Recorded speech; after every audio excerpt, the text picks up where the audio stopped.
막 나가는 그 사람들 하고 물음표가 붙었는데요. 구자준 기자, 막 나가는 사람들 어떤 사람들 말하는 겁니까? 차례차례 사건을 이야기해드릴 텐데요. 우선 지난 3월에 경기 부천시에서는 은행 현금 인출기에서 현금을 뽑아서 네. 깜빡 잊어버리고 그대로 놔두고 나온 분이 계셨습니다. 네. 네. 근데 그분이 뒤늦게 그 사실을 깨닫고 다시 은행으로 갔는데 그 돈이 사라졌던 겁니다. 누가 가져갔어요? 범인을 잡고 보니 더불어민주당 소속 이동현 부천시 의장이었습니다. 네. 네. 이 의장은 경찰 조사에서 당시 술을 마신 상태라서 기억이 나지 않는다라고 말했지만 CCTV를 보고 혐의를 인정한 것으로 알려졌고요. 예. 경찰은 절도 혐의를 적용해서 이 의장을 불구속 기소 의견으로 검찰에 송치했습니다. 네. 네. 아무리 술을 마셔도 일반적으로는 ATM 위에 자기 돈이 아닌 거금 70만 원을 들고 가는 일은 별로 없을 것 같은데 처벌받겠죠? 경찰에 따르면 거리에 놓인 돈을 가져가면 네.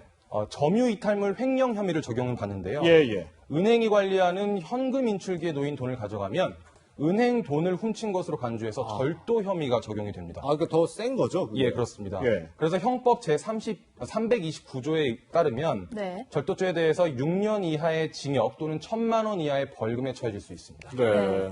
일단 경기도의회 의장뿐만 아니라 최근에 탈당계를 냈다고 하는데 최근 지방의회 의원들 잇따른 일탈이 좀 논란이 되고 있잖아요. 이것뿐만 아니라 다른 것도 있다면서요? 네. 부천시의회 의장인데 지금 잘못 얘기한 거죠? 네, 죄송합니다. 네, 부천시의회 의장뿐만 아니라 연이은 일탈 행각 강남구에서도 이런 일이 있었다고요? 맞습니다. 더불어민주당 소속 이관수 강남구 의장이 지난 11일 새벽 강남구 대치동의 아파트 단지 안에서 운전을 하던 중에 주차된 차량 4대를 들이받았습니다. 네. 신고를 받고 출동한 경찰이 음주 측정을 시도했는데 거부했습니다. 네. 경찰은 일단 이 의장을 음주 측정 거부 혐의로 입건해서 음주 여부에 관해서 조사를 진행 중인 것으로 알려졌는데요. 네. 저도 경찰에 확인을 해보려고 전화를 걸었는데 네. 수사 중인 사안에 대해서는 확인해주기 어렵다는 답변을 들었습니다. 네. 그러면은 이 의혹을 받고 있는 이관수 이모 의원 직접 연락은 좀 해보셨어요? 입장을 들어봐야 될 것 같은데. 예, 맞습니다. 네. 사실은 제가 더 입장을 듣고 싶었던 이유가 예. 이 문제가 논란이 된 또 하나의 이유가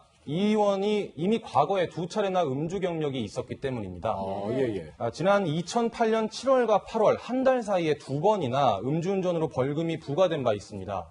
그래서 논란이 된 것이 이번에 만약 또 음주운전으로 적발이 되면 재범이 되지만 음주 측정 거부는 공무집행 방해이기 때문에 초범이 될 수 있지 않느냐.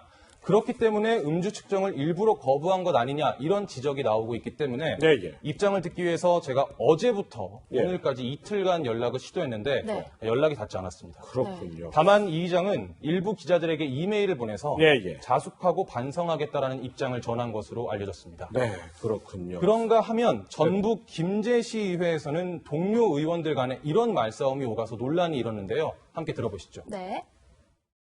누가 있어? 봐. 할 말 있으면 한번 해봐. 이건 제가 여 아니었어? 끝까지 너한테 전화해서 나 응원하게 해주세요. 할 말 있으면 해. 할 말 있으면 하라고. 너나 아니냐? 이거 보여줄래? 아니 먼저 휘두른 게 누군데요? 그럼 너 나 아니면 죽는다며. 네, 방금 들으신 목소리의 두 주인공은요, 의원인데 네. 두 주인공이 사실은 불륜 사이로 알려졌습니다. 예. 더불어민주당 소속 유 의원, 김재식 의원은 불륜 사실을 여성 의원의 남편에게 걸렸고 그 남편이 유 의원을 폭행한 뒤에 의원직 사퇴를 강요했다 이렇게 주장했습니다. 네. 유 의원은 이런 내용을 지난달 현충일 추념식에서 폭로하고 소란을 피워서 눈살을 찌푸리게 한 일이 있었는데요. 네. 방금 들으신 그 상황은 지난 1일 본회의장에서 저런 소란을 또 벌인 겁니다. 네. 김제시의회는 결국 유 의원을 제명하기로 결정했습니다. 그렇군요. 네. 이런 사실 지방 기초의회 의원들도 지방선거 때 유권자들이 직접 뽑는 그 사람들인 건데 지금 우리 구자준 기자가 이 지방의회 소속 의원들의 구설수 여러 가지 소개를 해줬는데 뭐 이게 다겠죠? 안타깝게도 또 있습니다. 그래요? 예. 지난 7일 부산에서는요, 사구의회 의장 선출 과정에서 여야 의원들이 몸싸움을 벌였고 그 과정에서 여성 의원 2명이 구급차에 실려서 병원으로 이송되기도 했습니다. 네네. 그리고 경북 예천군 의회의 한 의원은 지난 2018년 해외 연수 중에 가이드를 폭행한 사실이 드러나기도 했습니다. 네. 물론 이런 사례들보다는 정말 일 잘하고 묵묵히 성실하게 주민들을 위해서 일하는 의원들도 많습니다. 예. 하지만 지방의회 소속 의원들이 구설수가 끊이지 않고 있는 것도 사실입니다. 네, 사실은 방금도 얘기가 나왔지만 국민의 선택을 받는 어떤 그런 공무원이기 때문에 책임감이 더 막중할 수 있는데 일단 이런 일탈들이 우려스러운 이유 아무래도 좀 막강한 권한을 갖고 있다. 이건 점도 좀 지적되지 않았습니까? 네, 지방의회 의원들은 권한과 책임이 굉장히 상당합니다. 지방의회는 의결권과 행정사무, 감사, 그리고 조사권을 가지고 있는데요. 지방자치단체의 조례를 제정하고 단체장의 업무를 감시하고 견제하는 기능을 가지고 있습니다. 예.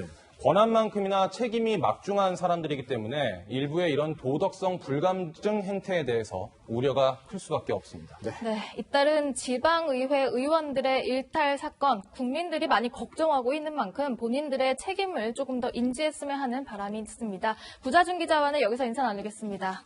고맙습니다.